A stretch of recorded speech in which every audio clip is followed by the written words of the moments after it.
Welcome back to Comic History Guy's Comic Book Review. Today we take a look at Deadpool number 31 as part of the original Sin Marvel crossover storyline.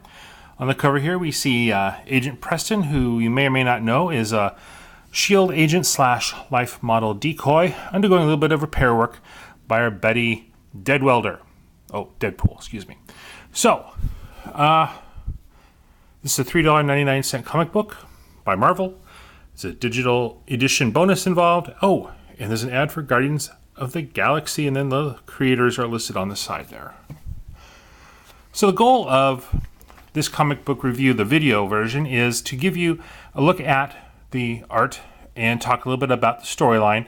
If you want to take a look at the written review, we have the written review on the fan-sided website Bam Smack Pow, the link to which is included in the written section of our YouTube video page.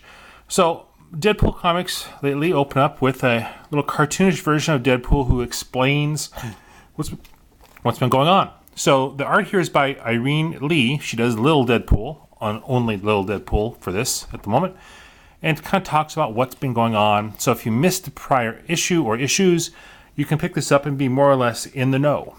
That's one nice thing about Marvel. They generally do that with most of their titles. So we have two basic subplots going on here. We have Agent Preston searching for Deadpool's daughter, Eleanor, and that was mentioned in previous issues. And one of the things mentioned in our written review, as well as here, is our problem with the art of John Lucas. He doesn't do faces well. Agent Preston is supposed to be one of the good guys. Look at this image. She looks like a vampire about ready to try and bite that kid's face off. If I was a kid, I'd be scared to death. I don't know what the artist was attempting to do, but if he's trying to make Agent Preston look like a good guy, he's failing miserably. He cannot do faces well, period. So this fellow's face, if you look at different pictures in the different panels, looks like it's constantly moving and sliding around. Again, not well done. So taking a look here at the art, it's questionable at best. The storyline is quite good. The whole Agent Preston Eleanor thing is very well written. This is actually the best part of the storyline.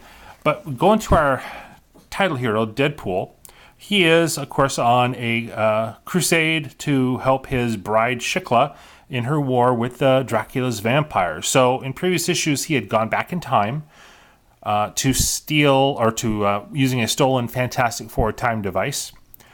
And he goes back in time to the disco era and brings back Dazzler, this young lady here, whose powers are very good at burning up vampires.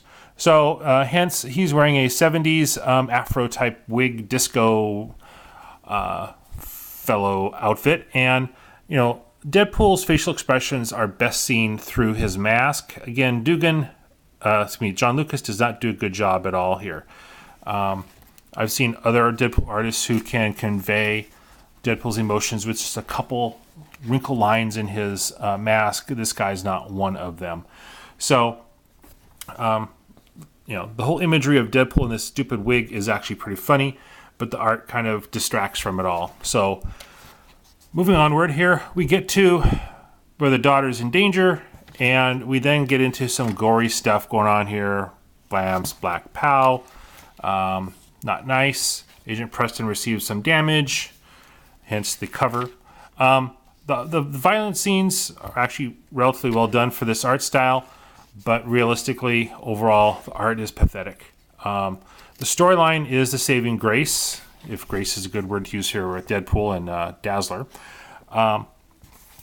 And the last part here is both emotionally interesting and hilarious. Deadpool's trying to get help to find a hitch a ride to Illinois to save his daughter.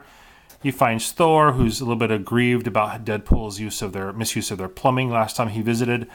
And Thor agrees to help him get there. And I won't show you that part because it's actually quite hilarious. This is overall a good book. The storyline is good. I'm really curious to see what's going to happen with the daughter, Deadpool, and Agent Preston. Not quite as curious about the whole vampire thing, though I do want to see the big smackdown between Deadpool and Dracula at some point. It's got to be coming. definitely we'll take a look at issue 31.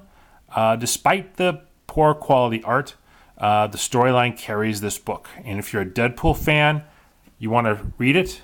If you're into the original Sin storyline, you want to read it.